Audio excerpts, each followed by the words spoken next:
unity is essence. Unity is essential. All Muslim groups must unite, all jama'at must unite against the common goal for the common objective of the freedom of Palestine. That's an absolute imperative.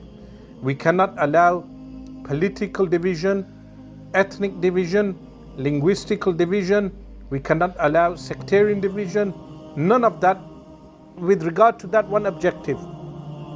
Let me tell you something. When we conquer Al-Quds Al-Sharif,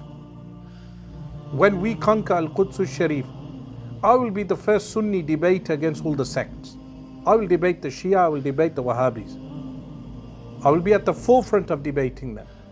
But for now, I am saying that when it comes to Palestine, we have a common goal and we are united in that common objective. As far as theological debates, we have been having these debates for hundreds of years.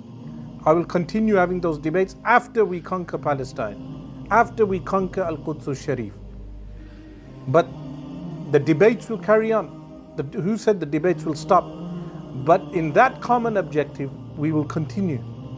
That we have that one goal and we are united in that goal, which is to defeat the IDF and to conquer Al-Quds Al-Sharif.